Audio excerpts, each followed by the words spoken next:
তার সন্তান তো হারায় নাই, তার স্বজন হারিয়েছে। সন্তান হারার কষ্টটা সে বুঝে না। সন্তান হারানোর কষ্টটা সে যদি বুঝতো তাহলে এতগুলি সন্তানের গুলি লাগতো না, সে এতদিন এভাবে চুপ থাকতো না।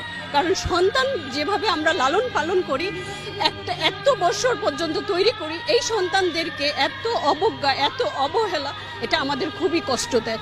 একটা ব্যান থেকে একটা বাচ্চাকে এভাবে টেনে হিসেবে ফেলে, আমরা কুকুর বিড়ালকেও এইভাবে ফেলি না। সে একটা সন্তানকে কেন, সন্তানকে আমাদের এতই নিকৃষ্ট বা এতই, আমি এই সন্তানের কষ্ট, এটা আমার সবচেয়ে বেশি ব্যথা দেয়। আমি এটা নিতে পারি না যখন ব্যান থেকে এমন ভাবে টেনে হিচড়ে ফেলে দেয়, তার গোপনাঙ্গ দেখা যায়। এটা কত কষ্টের, কত অপমানজনক, এটা খুবই লজ্জার। এটা আমি আমার প্রচন্ড, এটা বুলেট আঘাতের থেকে এটা বেশি আমার গায়ে লাগে। এটা আমি নিতে পারি না, কারণ আমার 3টা সন্তান আছে। আমি এই 3টা সন্তানকে কত কষ্ট করে বড় করেছি সেটা আমি জানি, আর আমার আল্লাহ জানে।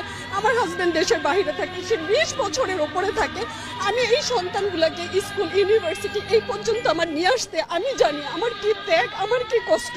এই কষ্টের উপরে বুলেট ছোড়া এত সহজ কিভাবে হতে পারে? কারণ সে বারবার বলে তার স্বজন হারিয়েছে, তার সন্তান হারাই নেই। সন্তান হারানোর কষ্টের সাথে দুনিয়ার কোনো কষ্ট মিলবে না। আমরা বাবা মা মারা গেলে মেনে নিতে পারি, আমরা আশা করি আমরা একদিন মারা যাবো, আমার সন্তান সামনে থাকবে। সেই সন্তানই যদি না থাকে, আমি বাসায় কিভাবে থাকি? আমরা খেতে পারি না, ঘুমাইতে পারি না, রান্না করতে পারি না, আমাদের কোনো কাজ ওঠে না।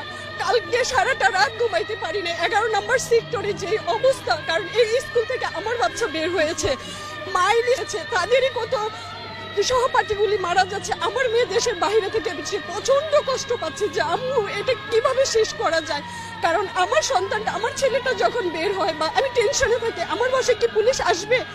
আমার মেয়েটা যখন মা বাসায় আর কিভাবে থাকবো, তখন পারি না, তখন ছেলে মেয়ে সাথে নিয়ে চলে আসছি। আর পারতেছি না, আর সহ্য হয় না।